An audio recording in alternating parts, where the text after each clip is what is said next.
PTI chairman Imran Khan 3 बच्चों की गिरफ्तारी पर बरहम। इस्लामाबाद हाई कोर्ट से नोटिस लेने की अपील कर दी। ट्विटर पर अपने बयान में साबिक वजीर आजम इमरान खान ने कहा कि मुजरिमों के गिरोह की जेर निगरानी कानून की हुक्मरानी का खून हो रहा है। इस्लामाबाद पुलिस के हाथों 3 बच्चों 12 साल असद, 13 साल उस्मान और 14 साल साकिब को तहरीक इंसाफ के दहशतगर्द के तौर पर उठाया गया है।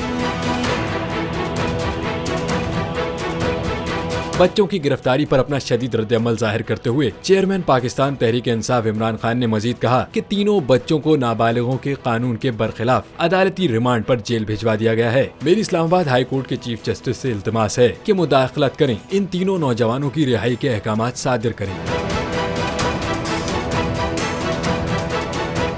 तो नजर आ रहा है सामने लिखा हुआ जुल्म मिटने के लिए 2 चीजों से मिटेगा भाई। एक, अदल की कुर्सी पे जो लोग बैठते हैं ना, वो अदल के हिसाब से फैसले करने लगे। दूसरा, कौम निकल खड़ी उस जुल्म के खिलाफ, तो जुल्म खत्म हो जाएगा। या इन दोनों में से कोई एक चीज हो जाए या दोनों हो जाए। अगर 420 का मुकदमा था, उस वक्त अदलिया में जो लोग बैठे हुए केस देख रहे थे, वो पूछते ना यार चीट हुआ कौन है। जब उनको दिखता कोई चीट नहीं हुआ, केस खत्म कर देते। तो जालिम जुल्म कर ही नहीं पाता। 9 जजेस ने नोट बिफोर किया मेरे केस को यार, 1.5 साल चला। शख्सी जमानत का केस, सेम केस इस्लामाबाद में कर दिया। एक ही इल्जाम पे 2 केस हो नहीं सकते भाई।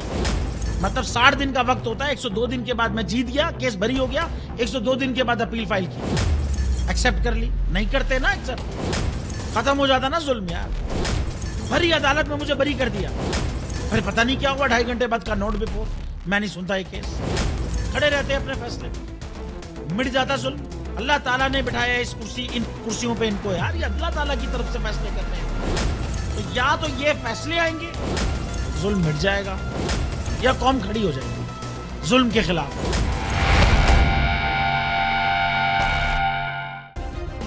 सब्सक्राइब करें और बेल दबाएं ताकि कोई खबर रह न जाए।